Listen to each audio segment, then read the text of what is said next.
Magandang araw mga katulong, yung ganap na ito, karugtong pa to na mag-off yung katulong nyo nung Sunday After ng service namin, tapos makapagkain kami ng aming lunch, is bumalik na naman kami sa taas kasi meron kaming tinatawag na Reconnect Group Session.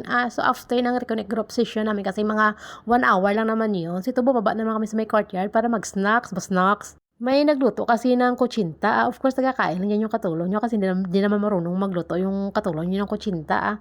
So, after nang makapagchismisan kami dyan muna, makapagchismisan. So, of course, nag-decide na dyan yung katulong nyo na bababa na dyan na iikot sa Topayo dito banda. Dito na muna tayo sa may Topayo, mag-ikot-ikot. Magbalik tanaw muna tayo sa mga nakaraan. Dahil nga sa maulan mga katulong, marami dyan nakatambay ng mga kapwa nating mga OFW. Kahit na maulan or mainit, marami talaga nakatambay dyan kasi nga may shelter tapos hindi naman pinagbabawalan yung pagtatambay dyan banda. Mahirap talaga yung maging isang OFW, masarap lang yung pakinggan. Pero ang katotohanan, yung hindi natin pinagdaanan sa Pilipinas na kahit tayo mahirap lang dito sa ibang bansa, talagang madadaanan nyo talaga yung hirap dito. Fast forward muna tayo mga katulong. Dito muna tayo babalik sa ating pagbabalik tanaw dito sa May Topayo. So actually kasi dito kasi before yung amo ko, as in magti-10 years talaga ako sa kanila, nagtatrabaho dito sa May Topayo.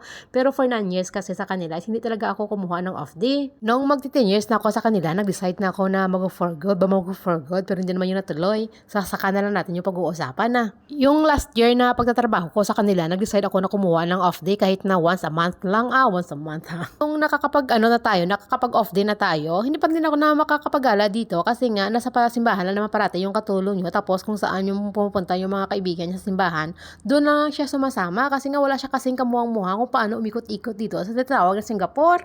Hindi talaga to pa yung hindi naikot ng katulong nyo. Halos talaga ng mga places dito sa may Singapore, talaga wala niyang kamumuang yung katulong nyo kahit na matagal dito nagtatrabaho sa may Singapore. Kasi mas pinili niya kasi magtipid.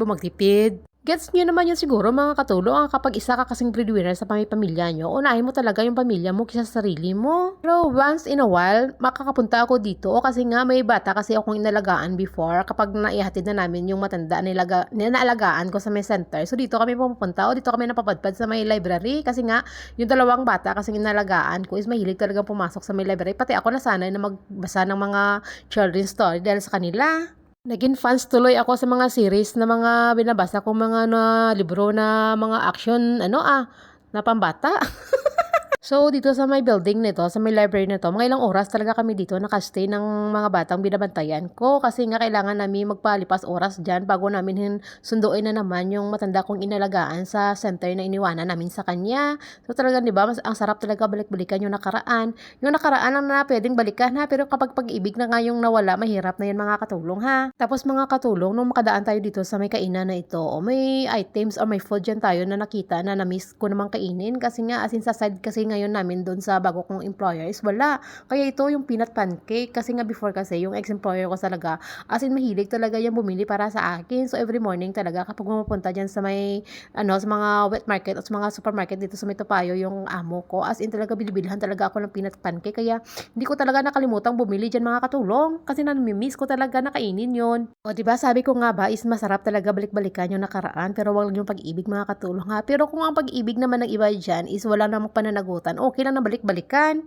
Tapos mga katulong, yung kagandahan dito sa May Topayo, marami ka rin mapagbilhan ng mga mumurahing mga bagay. Yan ito yung mga bag na yan, mga $5, $2, $7, depende sa'yo kung ano yung mapili. Yung at $3 pala yung pinakamababa dyan.